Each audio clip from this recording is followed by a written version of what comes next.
बात करते हैं कि हमारा टॉपिक है विद्युत द्विध्रुव इलेक्ट्रिक डाइपोल। ये होता क्या है, ठीक है, ये होता क्या है, इसके बारे में पढ़ना है कि विद्युत द्विध्रुव होता क्या है। बहुत इंपॉर्टेंट टॉपिक है आपके एग्जाम बेस से, यानी कि ये question very very important question है, विद्युत द्विध्रुव क्या होता है, ठीक है। अब देखो आखिर ये विद्युत द्विध्रुव होता क्या है, सुनो। ये एक ऐसा व्यवस्था है, ठीक है, एक ऐसा व्यवस्था है, यानी एक ऐसा सिस्टम है जिसमें दो समान परिणाम के आवेश, यानी दोनों सेम चार्ज होंगे, ठीक है, यानी उसका जो परिणाम होगा, यानी उसका जितना आवेश होगा वो सेम सेम होगा, ठीक है, लेकिन एक पॉजिटिव होगा और एक नेगेटिव होगा, यानी दो समान आवेश, यानी परिणाम उसका सेम होना चाहिए, लेकिन उसका गुण जो होगा विपरीत होगा। गुण कहने का मतलब एक धनात्मक होगा और एक ऋणात्मक होगा। ध्यान से सुनो, विद्युत द्विध्रुव क्या होता है कि जब दो समान परिणाम का आवेश, ठीक है, कुछ दूरी पे यानी अल्प दूरी पे रखा जाता है तो उसे क्या कहते हैं, यानी उस सिस्टम को हम विद्युत द्विध्रुव कहते हैं। सिंपल सा फंडा क्या बोले कि दो समान आवेश का परिणाम, यानी आवेश का परिणाम समान होना चाहिए, लेकिन गुण जो होना चाहिए वो अलग अलग होना चाहिए, यानी विपरीत गुण होना चाहिए, दोनों का विपरीत गुण होना चाहिए, और दोनों को अल्प दूरी की मात्रा पे यानी थोड़ी दूरी की मात्रा पे रखा गया हो तो उसे क्या कहते हैं, उसे विद्युत द्विध्रुव कहते हैं, ठीक है, उसे विद्युत द्विध्रुव कहते हैं, ठीक। यानी सिंपल सा फंडा है, विद्युत द्विध्रुव किसको कहते हैं, तो वैसा सिस्टम जिसमें दो समान परिणाम का आवेश, लेकिन दोनों का पॉइंट ये है परिणाम तो सेम होगा, लेकिन दोनों का फेस का जो उसका प्रकृति होगा वो प्रकृति एक का पॉजिटिव होना चाहिए और एक का निगेटिव होना चाहिए, यानी पहला का पॉजिटिव है तो दूसरा का निगेटिव होना चाहिए, दूसरा का पॉजिटिव है तो पहला का निगेटिव होना चाहिए। अगर ये दोनों है, दो समान परिणाम है और दोनों का क्या है, प्रकृति अलग अलग है, तो वैसे पूरे सिस्टम को हम क्या कहते हैं, विद्युत द्विध्रुव कहते हैं। चलो हम पहले इसको फिगर से समझते हैं, फिगर समझ में आ गया तो डेफिनेशन तो आराम से लिख सकते हैं। क्या ये बात समझ में आया ना कि क्या कर सकते हैं, तो देखो फिगर समझेगा, फिगर अगर समझ गए तो समझ जाओ कि आधा दुख दूर है तुम्हारा, ठीक है। उसके बाद तो हम है ही दूर, दुख को दूर करने के लिए हम क्या बोले कि दो आवेश लेना है, दो आवेश लेना है जिसका परिणाम सेम होना चाहिए, यानी कि मैग्नीट्यूड बराबर होगा। अगर एक 5 न्यूटन, एक 5 माइक्रोकूलम का है तो दूसरा भी 5 माइक्रोकूलम का होगा, यानी एक 10 माइक्रोकूलम का है तो दूसरा भी 10 माइक्रोकूलम का होगा, लेकिन एक प्लस में होगा और एक माइनस में होगा, ठीक है। वही बात यहाँ पे हम लिखेंगे कि बाबू हमारे पास कोई ए है वस्तु का बिंदु और दूसरा वस्तु का बिंदु है, बिंदु आवेश बी, ठीक है, जिसमें दोनों के बीच की दूरी, ठीक है, अभी हम इसको बताते हैं। देखो अब इसके बीच का दूरी क्या है, इसके बीच का दूरी जो है वो क्या है, आर, ठीक है। इसके बीच का दूरी थोड़ी दूरी है तो इसको हम 12 लेते हैं, या फिर इसको हम डी भी लेंगे, जो भी लेना होगा वो ले सकते हैं, ठीक है। अल्प दूरी पर 12 के दूरी पे रखा हुआ है, यानी अल्प दूरी पे रखा हुआ है। दो आवेश है, आवेश ले लेते हैं, एक प्लस क्यू चार्ज और एक माइनस क्यू चार्ज। अब क्या बोले कि दो समान परिणाम का आवेश होना चाहिए और दोनों का प्रकृति अलग अलग होना चाहिए। तो देखो ये 5 कूलम का है तो ये भी 5 कूलम का होगा, लेकिन एक पॉजिटिव में और एक निगेटिव में है, और दोनों के बीच की दूरी यानी दोनों को अल्प दूरी पर रखा जाता है। तो इस पूरे सिस्टम को, यानी इस पूरे सिस्टम को हम क्या कहते हैं, इस पूरे सिस्टम को हम विद्युत द्विध्रुव कहते हैं। आई बात समझ में, बात आया समझ में कि विद्युत द्विध्रुव किसको कहते हैं। जल्दी से बताओ, फिगर से कंफर्म है। फिगर क्या कह रहा है कि जब दो आवेश ले जिसका परिणाम यानी मैग्नीट्यूड सेम होना चाहिए और क्या होना चाहिए, उसका जो प्रकृति होगा, ठीक है, वो प्रकृति अलग अलग होना चाहिए, एक धनावेश और एक ऋणावेश, और दोनों के बीच की अल्प दूरी, अल्प मतलब थोड़ी दूरी पर रखा जाए, यानी इन दोनों के बीच की जो दूरी होगा अल्प दूरी होगा, अल्प दूरी यानी कि बहुत कम दूरी, ठीक है, मिनिमम डिस्टेंस, यानी दोनों के बीच की दूरी मिनिमम होना चाहिए, और उस पूरे सिस्टम को क्या कहेंगे, तो विद्युत द्विध्रुव कहेंगे। किसी को कोई दिक्कत, किसी को कोई परेशानी इस बात से, तो अगर इस बात से प्रॉब्लम नहीं है तो इसका डिफिनेशन लिख दे, जल्दी से बताओ। चलो नहीं होना चाहिए। अब बात करते हैं कि इसका यानी इस पूरे सिस्टम का क्या निष्कर्ष निकला, उसी निष्कर्ष से तो हम क्या करते हैं, फार्मूला निकालते हैं, उसी निष्कर्ष से फार्मूला और उसी निष्कर्ष से डिफिनेशन। तो विद्युत द्विध्रुव वैसा निकाय को कहते हैं, यानी वैसा सिस्टम जिसमें दो समान परिणाम होना चाहिए और दोनों का प्रकृति अलग अलग हो और दोनों को एक दूसरे से अल्प दूरी में रखा जाए, तो उसी पूरे सिस्टम को विद्युत द्विध्रुव कहते हैं। उसी बात को यहाँ चिपका देते हैं, ठीक है। चलो एक ऐसी व्यवस्था, एक ऐसी व्यवस्था, एक ऐसी व्यवस्था जिसमें दो समान, जिसमें दो समान परिमाण यानी मैग्नीट्यूड, दो समान परिणाम एवं विपरीत, विपरीत मतलब कि उल्टा, उल्टा प्रकृति, विपरीत प्रकृति के आवेश, प्रकृति के आवेश को एक दूसरे से अल्प दूरी पर रखा जाता है, अल्प दूरी पर, अल्प दूरी पर रखा जाए, ठीक है, अल्प दूरी पर रखा जाए, तो उस व्यवस्था को या फिर उस निकाय को, उस निकाय को,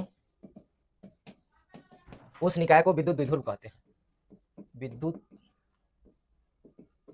विद्युत द्विध्रुव कहते हैं, कहते हैं या फिर कहलाती, बात बराबर है क्या। यही बात हम बोले हैं कि जब एक ऐसा व्यवस्था हो, ठीक है, आप फिगर पे आ जाओ डिफिनेशन से, एक ऐसा व्यवस्था हो जिसमें दो समान चार्ज हो, ये पांच पांच कूलम का है तो ये भी 5 कूलम का होगा, लेकिन एक पॉजिटिव हो एक नेगेटिव हो तो दो समान परिणाम का हो, ठीक है। एवं विपरीत प्रकृति के आवेश हो, यानी विपरीत, एक प्लस हो तो एक नेगेटिव हो, और एक दूसरे से कितना दूरी पर रखा हुआ है, यानी r दूरी पे, इसको r लो, d लो, 12 लो, 2 लो, ठीक है, इतने दूरी पे रखा हुआ है, तो एक दूसरे से अल्प दूरी पर रखा जाए तो इस पूरे सिस्टम को हम विद्युत द्विध्रुव के नाम से जानते हैं। क्या किसी को कोई परेशानी, क्या किसी को कोई दिक्कत द्विध्रुव में, जल्दी से बताओ, क्या किसी को कोई दिक्कत इस पूरे क्लास के इस टॉपिक में किसी को कोई दिक्कत, जल्दी से बताओ, जल्दी से बताओ कि एक ऐसा व्यवस्था जिसमें दो समान परिणाम के आवेश होना चाहिए और दोनों की प्रकृति अलग अलग होना चाहिए और दोनों को कुछ दूरी पे रखा जाए, यानी दोनों को कुछ दूरी से अलग करके रखा जाए, तो वैसे पूरे व्यवस्था को हम क्या कहते हैं, विद्युत द्विध्रुव कहते हैं। कहानी खत्म। चलो अब बात करते हैं कि आखिर इस विद्युत द्विध्रुव को, ठीक है, इसमें अब बात करते हैं कि विद्युत द्विध्रुव में जो इलेक्ट्रिक इंटेंसिटी होता है, ठीक है, इलेक्ट्रिक इंटेंसिटी यानी विद्युत क्षेत्र की तीव्रता वो क्या होगा, ठीक है। अब बात करते हैं हम कि इसमें विद्युत क्षेत्र की तीव्रता क्या होगा, ठीक। नोट में चलते हैं, ठीक है, नोट में नोट, ठीक है। किसी विद्युत द्विध्रुव का कुल आवेश, यानी अब तो एक हम देख लिए कि एक प्लस क्यू चार्ज है और एक माइनस क्यू चार्ज है, ठीक है। हम पीछे अभी देखे जस्ट कि एक प्लस क्यू चार्ज एक माइनस क्यू चार्ज है, और यहाँ पे कह भी रहा है कि दो समान परिणाम है, और बाबू जब समान परिणाम है तो इसका टोटल आवेश यानी इसका पूरा हम टोटल आवेश को जोड़े, टोटल चार्ज को, ठीक है, टोटल चार्ज को जोड़े तो क्या हो जाएगा, प्लस क्यू और प्लस में माइनस क्यू, तो क्या हो जाएगा, Q minus Q equal to 0, यानी अगर 5 भी रहता तो 5 प्लस में रहता और 5 माइनस में रहता तो भी 0 आता। इसका कहने का मतलब ये है, इस ट्रिक से तुमको यही पता चला कि विद्युत द्विध्रुव में जो आवेश का मान होगा वो 0 होगा, यानी इलेक्ट्रिक डाइपोल में आवेश का मान 0 होगा। लेकिन अब मेरे दिमाग में ये आएगा कि जब आवेश का मान 0 है तो क्या उसके विद्युत क्षेत्र की तीव्रता भी 0 होगा, यानी अब हम लोग ये समझ गए कि कोई भी इलेक्ट्रिक डाइपोल होगा, ठीक है, अब उस इलेक्ट्रिक डाइपोल का क्या होगा, हमेशा चार्ज 0 होगा, यानी आवेश शून्य होगा, क्योंकि अगर ये 10 प्लस में है और ये 10 माइनस में होगा तो दोनों घट के हमेशा 0 आएगा, यानी दोनों का योग तो 0 होगा। तो क्या जब दोनों का योग 0 है तो क्या इसके इलेक्ट्रिक फील्ड इंटेंसिटी यानी विद्युत क्षेत्र की तीव्रता भी शून्य होगा, तो बाबू ये नहीं होगा, ठीक है। ये क्यों नहीं होगा अभी बता रहे हैं, देखो इसको हम इरेज करते हैं, इसी बात को आगे चलते हैं। क्या कह रहा है, कह ये रहा है कि जब क्या होगा कि विद्युत आवेश किसी भी विद्युत द्विध्रुव में क्या होगा, शून्य होगा, तो क्या विद्युत क्षेत्र की तीव्रता भी शून्य होगा, तो बाबू ये नहीं होगा। क्यों नहीं होगा, तो पहले हम इसी बात को लिख दे कि नोट नंबर 1 में कि विद्युत द्विध्रुव की विद्युत द्विध्रुव के, ठीक है, की नहीं, विद्युत द्विध्रुव के, ठीक है, विद्युत द्विध्रुव के कुल आवेश शून्य होता है। अब शून्य क्यों होता है ये तो बता दिए, शून्य होता है, ठीक है, अब शून्य होता है, लेकिन अब हम लोग पीछे पढ़ के आए थे कि जब भी किसी वस्तु का आवेश 0 है तो उसमें इलेक्ट्रिक फील्ड इंटेंसिटी होगा ही नहीं, लेकिन यहाँ पे विद्युत द्विध्रुव आघूर्ण का इलेक्ट्रिक फील्ड इंटेंसिटी होगा, ठीक है, तो यहाँ पे लिखेंगे परंतु, ठीक है, परंतु विद्युत क्षेत्र, लेकिन परंतु इसका मतलब यह नहीं है कि इसका मतलब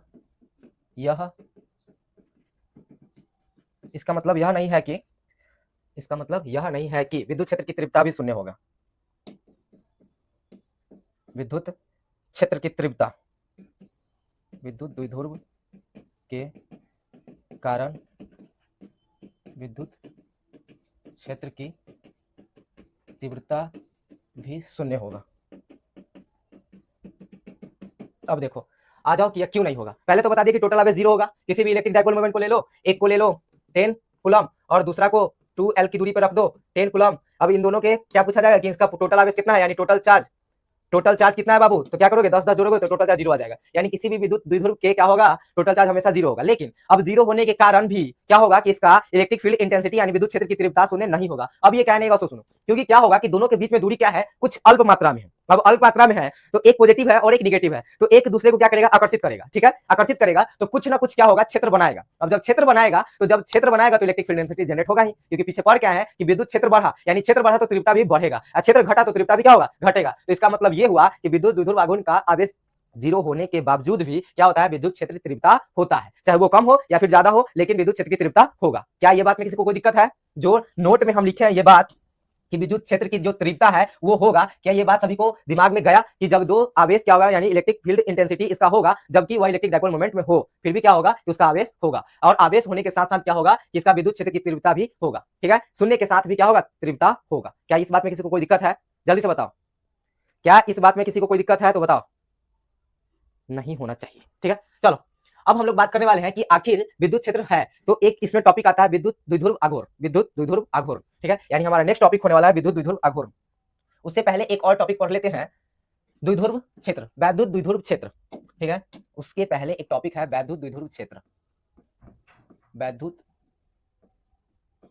द्विध्रुव क्षेत्र, electric dipole area, electric dipole area, वैद्युत द्विध्रुव क्षेत्र। अब ये क्या होता है, जैसे विद्युत क्षेत्र होता था, विद्युत क्षेत्र होता था कि किसी आवेश के कारण जितना क्षेत्र में वो क्या करता था, अपना प्रभाव दिखाता था, उसको हम वैद्युत क्षेत्र कहते थे। यानी क्यू नॉट चार्ज को लाते थे, परीक्षण करते थे और पता करते थे कि कहां तक इसका क्षेत्र फैला हुआ। उसी प्रकार वैद्युत द्विध्रुव का भी क्या होता है, एक क्षेत्र होता है। यानी वैद्युत द्विध्रुव के चारों ओर का वह क्षेत्र, वैद्युत द्विध्रुव के चारों ओर का वह क्षेत्र जहां पे कोई आवेश क्या करता है, बल का, वैद्युत बल का अनुभव करता है। यानी कोई भी आवेश वैद्युत बल का अनुभव करता है, वैसे आवेश को हम क्या कहते हैं, वैसे क्षेत्र को हम लोग वैद्युत द्विध्रुव क्षेत्र कहते हैं। यानी वैसा क्षेत्र जहां पे वैद्युत द्विध्रुव के कारण जो क्या करेगा, वैद्युत क्षेत्र का अनुभव करेगा, उसी को हम क्या करेंगे, वैद्युत द्विध्रुव क्षेत्र कहेंगे। सिंपल सा फंडा है कि यानी इस टॉपिक पे आ जाओ। यानी ये डाइपोल है, अब इस डाइपोल के कारण जितना दूर में वैद्युत बल का अनुभव ये करेगा, यानी जितना दूर में ये एरिया बनाएगा, वैद्युत बल का अनुभव करेगा, वही क्षेत्र क्या कहलाएगा, वही क्षेत्र कहलाएगा वैद्युत द्विध्रुव क्षेत्र, यानी इलेक्ट्रिक डाइपोल फील्ड। इसमें किसी को कोई परेशानी? सिंपल सा इलेक्ट्रिक फील्ड जैसा होता था, यहाँ भी वही है। इलेक्ट्रिक एक चार्ज के कारण बनाता था, और यहाँ पे क्या होता है, दो आवेश के कारण जितना दूर में क्षेत्र बनाएगा, और जितना दूर में क्षेत्र बनाएगा यानी वहां पे वैद्युत बल अनुभव करेगा, उसी को हम क्या कहेंगे, वैद्युत द्विध्रुव क्षेत्र कहेंगे। बात खत्म। चलो, यानी इसके डिफिनेशन को अगर हम लिखते हैं तो किसी द्विध्रुव लिखो, वैद्युत द्विध्रुव लिखो, किसी द्विध्रुव के चारों ओर का वह क्षेत्र, चारों ओर का वह क्षेत्र जिसमें द्विध्रुव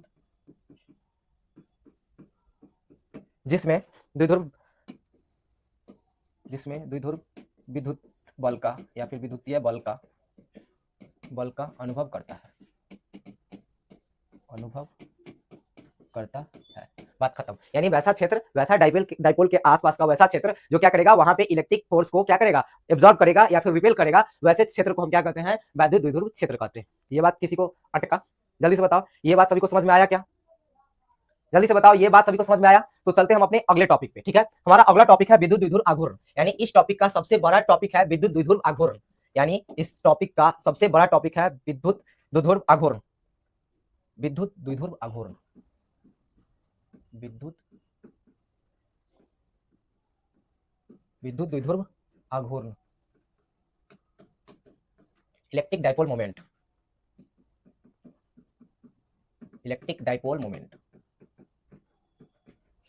इस टॉपिक का सबसे महत्वपूर्ण टॉपिक, यानी इस टॉपिक का भी महत्वपूर्ण टॉपिक। ठीक है, यानी अब हम बात करते हैं इलेक्ट्रिक डाइपोल मोमेंट। अभी तक पढ़ रहे थे इलेक्ट्रिक डाइपोल के बारे में, वो क्या होता है, उसका क्षेत्र क्या होता है। ठीक है, और उसमें जो आवेश होगा वो जीरो होगा, और लेकिन आवेश जीरो होने के बावजूद भी उसका इलेक्ट्रिक फील्ड इंटेंसिटी होगा। चलो, अब वही बात को यहाँ पे प्रूफ करके बताएगा कि बाबू इलेक्ट्रिक फील्ड डेंसिटी, यानी इलेक्ट्रिक फील्ड इंटेंसिटी होगा तो कैसे होगा, एक्सियल लाइन पे होगा, परपेंडिकुलर लाइन पे होगा, और क्या होगा कि एनी पॉइंट, यानी कि बिंदु से लेकर कहीं भी उसका हम विद्युत क्षेत्र की तीव्रता निकाल सकते हैं। ठीक है, लेकिन उससे पहले पढ़ना होगा विद्युत द्विध्रुव के आघूर्ण क्या होता है। ठीक है, अब देखो, आघूर्ण कहने का मतलब मेरा ये है कि वैद्युत द्विध्रुव का जितना पावर होगा, वैद्युत द्विध्रुव का जितना क्षमता होगा, उसी को हम विद्युत द्विध्रुव का आघूर्ण कहते हैं। अब ये बात तो समझ में नहीं आ रही, क्षमता क्या बोल रहे हैं सर? देखो, कहने का मतलब है विद्युत द्विध्रुव क्या होता है, हम पढ़ा क्या है कि दो आवेश जब क्या होगा, समान परिमाण का होगा, लेकिन उसका प्रकृति अलग होगा, कुछ दूरी पे रखा हुआ होगा, तो उसी की यानी जो इलेक्ट्रिक डाइपोल है वो कितना क्षमता रखता है अपने अंदर, उसी को हम इलेक्ट्रिक डाइपोल मोमेंट कहते हैं। अब इसको हम थोड़ा सा लॉजिक से समझते हैं। लॉजिक क्या, वही बात कि हम यहाँ पे उसी ग्राफ को यहाँ पे ड्रॉ करेंगे। ठीक है, यानी हम लिए थे दो बिंदु आवेश। ठीक है, दो बिंदु आवेश लिए थे जिसमें एक ए था और एक बी था।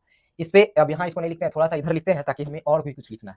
यानी ए है और ये बिंदु आवेश बी है। ठीक है, और दोनों के बीच की दूरी हमारे पास 2L है, या फिर 2D लो, या फिर 2C लो, जो भी लेना है वो ले सकते हैं। ठीक है, डिस्टेंस में। ठीक, अब यहाँ पे हम लोग इसको प्लस चार्ज लेकर आए थे और यहाँ पे माइनस चार्ज लेकर आए हैं। ठीक है, और दोनों के बीच की दूरी जो हमारा है 2L लिए हैं हम लोग, तो 2L ही ले लेते हैं। ठीक है, अब इस बात को समझने में हमें थोड़ा सा भी दिक्कत नहीं होना चाहिए कि आखिर ये डाइपोल मोमेंट है क्या। डाइपोल समझ गए हैं तो डाइपोल मोमेंट भी बिल्कुल इजी है। अब देखो, मेरे कहने का मतलब ये था कि ये जो डाइपोल है, यानी इस डाइपोल का कितना क्षमता है, उसी को हम क्या कहते हैं, वैद्युत द्विध्रुव का आघूर्ण कहते हैं। अब इसका क्षमता किसके बराबर होता है, तो देखो, वैद्युत द्विध्रुव के किसी एक आवेश, ठीक है, और दोनों के बीच के दूरी के गुणनफल को इसका क्षमता कहते हैं। यानी इसका हम दो डिफिनेशन लिख सकते हैं, विद्युत द्विध्रुव आघूर्ण का दो डिफिनेशन लिख सकते हैं। पहला तो विद्युत द्विध्रुव आघूर्ण होता क्या है, तो विद्युत द्विध्रुव की क्षमता को हम वैद्युत द्विध्रुव आघूर्ण कहते हैं। ये बात तो कंफर्म है। दूसरा बात, कि आखिर वैद्युत द्विध्रुव आघूर्ण का जो क्षमता है वो किसके बराबर होता है, तो वैद्युत द्विध्रुव की क्षमता जो होता है किसी एक आवेश या फिर प्लस लो या फिर माइनस लो, क्योंकि मैग्नीट्यूड लेंगे तो हमेशा प्लस लेते हैं, तो किसी एक आवेश, अब आवेश तो दोनों सेम ही है, तो कोई एक आवेश उठा लो, तो किसी एक आवेश को किससे गुणा करेंगे, दोनों के बीच के गुणनफल, यानी दोनों के बीच के दूरी से गुणा कर देंगे तो हमें क्या निकल जाएगा, वैद्युत द्विध्रुव आघूर्ण निकल जाएगा। तो हम दो प्रकार से इसका डिफाइन कर सकते हैं। ठीक है, ठीक, वैद्युत द्विध्रुव आघूर्ण की क्षमता किसके बराबर होती है, तो वैद्युत द्विध्रुव के आघूर्ण की क्षमता जो होती है किसी एक आवेश को गुणा करेंगे दोनों आवेश के बीच की दूरी से, तो हमारा निकल जाएगा इलेक्ट्रिक डाइपोल मोमेंट। बात खत्म। क्या ये बात समझ में आया? जल्दी से बताओ, क्या ये बात समझ में आया कि वैद्युत द्विध्रुव आघूर्ण क्या होता है। तो देखो इसी बात को हम पहले लिख देते हैं, उसके बाद इसका फॉर्मूला भी डिराइव करेंगे जो बोले हैं उसी से, कि एक आवेश को गुना करेंगे कितना से, दोनों के बीच के दूरी से। दोनों के बीच की दूरी को हम लोग 12 लिए हैं और दो आवेश हमारे पास प्लस क्यू और माइनस क्यू है, ठीक है। तो एक का मैग्नीट्यूड यानी एक का आवेश और क्या करेंगे, दोनों के बीच की दूरी से गुना करेंगे, हमें निकल के आएगा विद्युत द्विध्रुव का आघूर्ण। कहानी खत्म। चलो इसी बात को हम पटाख से लिख देते हैं, ठीक है। चलो यानी हम जो इसमें लिखेंगे प्लस चार्ज, ठीक है। हाँ चलो देखो, वैद्युत द्विध्रुव, वैद्युत द्विध्रुव, वैद्युत द्विध्रुव में किसी एक आवेश, वैद्युत द्विध्रुव में किसी एक आवेश तथा एक आवेश का परिणाम लेना, ठीक है। परिणाम, परिमाण, सॉरी नाम बोल रहे हैं, परिमाण होता है, ठीक है। परिमाण, परिमाण मतलब मैग्नीट्यूड। किसी एक आवेश का परिणाम तथा, ध्यान देना हम परिणाम बोल रहे हैं, परिमाण मतलब मैग्नीट्यूड, ठीक है। मैग्नीट्यूड मतलब जितना वो दिया हुआ है, 5 कूलम 10 कूलम जो भी दिया हुआ, ठीक है। परिणाम तथा दोनों आवेशों के बीच की दूरी, दोनों आवेशों के बीच की दूरी, बीच की दूरी के गुणनफल, बीच के गुणनफल को विद्युत द्विध्रुव आघूर्ण कहते हैं।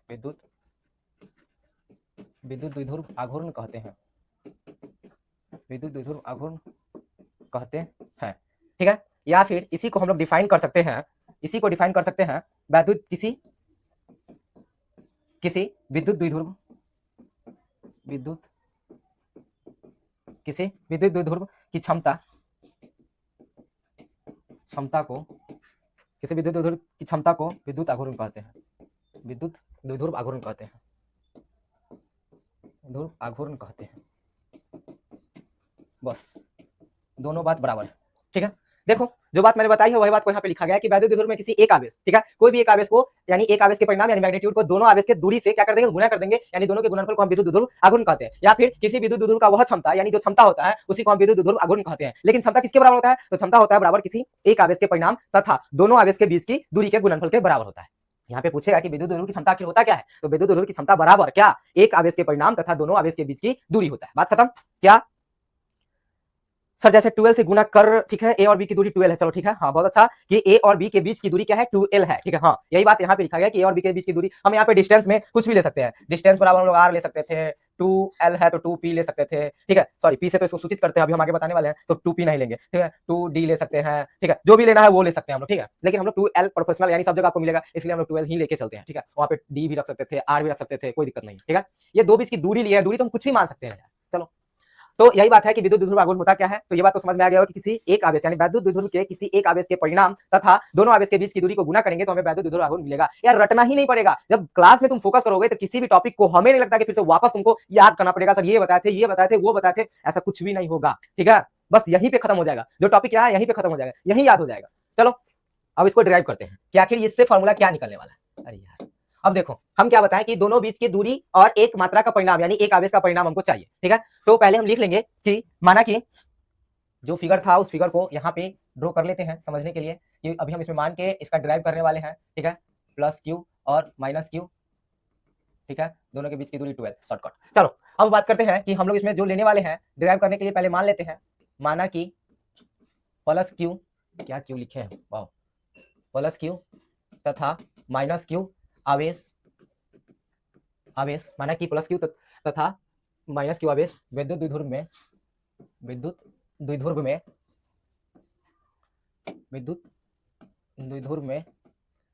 2l दूरी पर रखी गई है, तो वैद्युत द्विध्रुव आघूर्ण बराबर, वैद्युत द्विध्रुव आघूर्ण क्या होगा, यानी वैद्युत द्विध्रुव आघूर्ण बराबर, यानी वैद्युत द्विध्रुव आघूर्ण बराबर, हम इसको p से सूचित करते हैं, उसको आगे लिखेंगे, ठीक है, वेक्टर p यानी सदिश भी होता है, इसके बारे में बताएंगे p। और क्या होता है, हम क्या बोले कि दोनों के एक आवेश, ठीक है, यानी एक आवेश का परिणाम, तो कोई एक आवेश उठा लेते हैं और परिणाम लेना है मैग्नीट्यूड यानी प्लस ही लेंगे, माइनस वाले को लो या फिर प्लस वाले को लो, लेना तो आपको प्लस में परिणाम निकाल रहे हैं, ठीक है। तो यहाँ पे हो जाएगा q और इंटू में दोनों के बीच की दूरी, तो दोनों के बीच की दूरी क्या हो जाएगा 12, यानी हमारे पास वैद्युत द्विध्रुव बराबर क्या आ गया q, यानी इसको हम लिख लेते हैं 2ql, ठीक है। क्या किसी को कोई दिक्कत, किसी को कोई परेशानी, यहाँ पे हमारा फॉर्मूला आ गया 2ql, बात खत्म। 2ql लिखो या फिर इसको ना, इसको ये ही लिख के छोड़ दिया जाता है, ये भी लिख सकते हो, या फिर डायरेक्ट 2l तो मेरा दूरी है, तो दूरी है तो कभी कभी कंफ्यूजन करने के लिए क्या फायदा उसको उठाने का, हम इसको डायरेक्ट यही लिख के छोड़ देंगे, क्या, क्योंकि दूरी है तो दूरी तो हमारा दिया हुआ रहेगा ना वहां पे। तो वहां पे क्या होगा, दूरी आपको दिया हुआ रहेगा, ठीक है। तो ये जो दूरी दिया हुआ रहेगा तो दूरी तो आपको निकालना पड़ेगा ना, तो इसलिए 12 तो आपका दूरी है और क्यू आपका चार्ज है, तो एक वो चार्ज लेना है और दोनों के बीच की दूरी जितना दिया हुआ रहेगा उस फार्मूला से क्या कर दो, निकाल दो, डिराइव कर दो, तो हमारा क्या निकल जाएगा, इलेक्ट्रिक डाइपोल मोमेंट निकल जाएगा, यानी विद्युत द्विध्रुव आघूर्ण निकल जाएगा। किसी को कोई परेशानी है इसमें, किसी को कोई परेशानी है इसमें? अब ये जो निकला है पी, ठीक है, तो विद्युत द्विध्रुव आघूर्ण को पॉइंट टू बी नोटेड, विद्युत द्विध्रुव आघूर्ण को विद्युत द्विध्रुव आघूर्ण को वेक्टर पी से सूचित किया जाता है, सूचित किया जाता है। ये सब तुम लोग भी लिख सकते हो यार। विद्युत द्विध्रुव आघूर्ण को वेक्टर पी से सूचित किया जाता है और विद्युत द्विध्रुव आघूर्ण एक सदिश राशि है, ठीक है। इसमें लिखेंगे, यह हम लिख देते हैं, ठीक है, तुम लोग शॉर्टकट मारते रहना, यह सदिश राशि है, यानी यह सदिश राशि है, ठीक है। यानी वैद्युत द्विध्रुव आघूर्ण क्या है कि इसको वेक्टर पी से सूचित करते हैं, यह एक सदिश राशि है, इसका फार्मूला हम लोग ड्राइव करके ले आए यहाँ से, ठीक है, कि वैद्युत द्विध्रुव किसी एक आवेश के परिणाम, यानी एक आवेश के परिणाम जो भी हम लोग निकाल के लाए, वेक्टर पी इक्वल टू क्या निकाल के लाए, एक आवेश का परिणाम, यानी एक आवेश का परिणाम तो क्यू, ठीक है, क्यू और प्लस नहीं, गुणनफल कह रहा है ना, तो गुणनफल एक आवेश का परिणाम तथा दोनों आवेश के बीच की दूरी के गुणनफल, दोनों आवेश के बीच की दूरी के गुणनफल, गुणनफल बोले तो कितना 12, तो यही तो अभी निकाल के लाए, दोनों बीच की दूरी यही निकाल के लाए, यानी हमारा फार्मूला ड्राइव हो गया, हम लोग जान गए कि सदिश राशि होता है और इसका क्या होता है, अब इसका डायरेक्शन जानने वाले हैं। तो बाबू विद्युत द्विध्रुव की दिशा जो होता है वो क्या होता है, पॉजिटिव से नेगेटिव की तरफ होता है, यानी नेगेटिव से पॉजिटिव की तरफ होता है, यानी विद्युत द्विध्रुव की दिशा जो होता है वो दिशा ऋणात्मक से धनात्मक होता है, यानी माइनस से प्लस की ओर होता है। वैद्युत द्विध्रुव की जो दिशा होता है वो नेगेटिव से पॉजिटिव की तरफ होता है। तो ये भी बात पॉइंट नोट कर लेना है कि इसका दिशा भी कभी कभी पूछता है, तो इसी को इसमें ही लिख दे क्या, हाँ इसमें तो जगह है, इसमें ही लिख दे रहे हैं कि वैद्युत द्विध्रुव की दिशा, यानी इसकी दिशा हम यहाँ पे इसकी लगा दे रहे हैं, तुम लोग फेयर में लिख लेना, इसकी दिशा, ठीक है, इसकी दिशा ऋणात्मक से धनात्मक की तरफ, ऋणात्मक से धनात्मक आवेश की तरफ होता है, आवेश की ओर होता है। यानी हमने बताया कि इसका जो दिशा होगा, यानी इलेक्ट्रिक डाइपोल मोमेंट का जो दिशा होगा निगेटिव से पॉजिटिव की तरफ होगा, यानी इसका जो डायरेक्शन हम लोग दर्शाएंगे वो निगेटिव से पॉजिटिव की तरफ होगा, निगेटिव से पॉजिटिव की तरफ होगा। ऐसा ही फिगर आपके बुक में बनाया हुआ होगा, ठीक है। हाँ, तो ये समझ जाना कि वो डायरेक्शन दिखा रहा था, क्या दिखाना चाह रहा था, डायरेक्शन दिखाना चाह रहा था कि निगेटिव से पॉजिटिव की तरफ होगा और यहाँ पे एक परपेंडिकुलर दे दिया गया होगा। इसका कहने का मतलब है कि इसमें यानी यहाँ से एक होता है ना, अरे यार हट जा तुम, तो ये क्या है कि हमारा एक्सिस है, एक्सिस अब क्या होता है, तो कहने का मतलब हम लोग जो एक जीरो लेते हैं ना, zero zero zero zero zero के बाद इधर माइनस और जीरो के बाद इधर प्लस, ठीक है, तो वो लाइन वहां पे होगा, ठीक है। तो कहने का मतलब मेरा ये है कि इसका जो दिशा होगा इलेक्ट्रिक डाइपोल मोमेंट का वो निगेटिव से पॉजिटिव की तरफ होगा, पॉजिटिव से निगेटिव नहीं, ऋणात्मक से धनात्मक की तरफ होगा, यानी शॉर्टकट में लिखें तो इसका जो होगा निगेटिव टू पॉजिटिव, डायरेक्शन जो होगा निगेटिव से पॉजिटिव होगा। तो क्या ये बात सबको समझ में आया? वैद्युत द्विध्रुव आघूर्ण सबको समझ में आया क्या? जल्दी से बताओ, जल्दी से बताओ, वैद्युत द्विध्रुव आघूर्ण समझ में आया क्या? फॉर्मूला वगैरह वगैरह जितना भी बताएं अभी तक जो समझ में आ गया तो बताओ जल्दी से।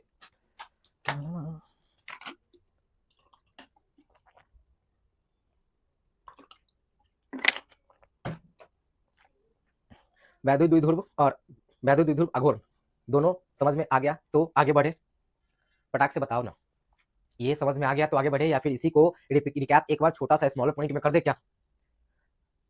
चलो जल्दी से बता दो, चलो बहुत अच्छा समझ में आ गया, ठीक। चलो अब हम लोग अगले पॉइंट में चलते हैं, ठीक है।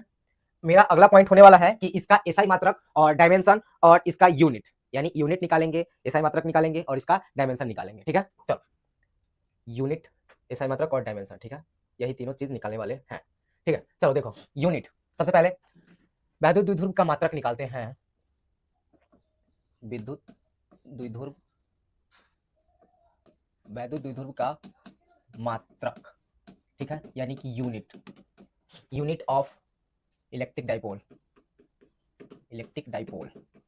बाबू ये बहुत ज्यादा इंपॉर्टेंट होता है किसी भी चीज का टॉपिक का, यूनिट और डायमेंशन और एसआई यूनिट, ठीक है, एसआई यूनिट सीधे यूनिट तो यूनिट होता है और इसका डायमेंशन, ठीक है, बहुत ही ज्यादा, ठीक है। इसलिए बार बार कहते हैं याद रखा करो, हर एक टॉपिक को हर एक टाइम याद रखा करो, कब किसका जरूरत पड़ जाए किसी को कोई पता नहीं है, ठीक है, हमें पता है, ठीक ना। हाँ चलो देखो विद्युत द्विध्रुव का मात्रक यूनिट ऑफ इलेक्ट्रिक डाइपोल ये क्या है, तो देख लो हम लोग जो फॉर्मूला पढ़ के हैं, पहले फॉर्मूला से तो यूनिट निकालते हैं, तो वेक्टर p इक्वल टू हम लोग बाबू पढ़ के आए हैं q इंटू 2l। अब 2l क्या है, तो 2l दूरी है, q क्या है, तो q आवेश है, तो आवेश को हम लोग जानते हैं कि कूलम में मापते हैं और दूरी को हमेशा किस में मापते हैं, तो मीटर में मापते हैं, तो हो गया यूनिट निकल गया।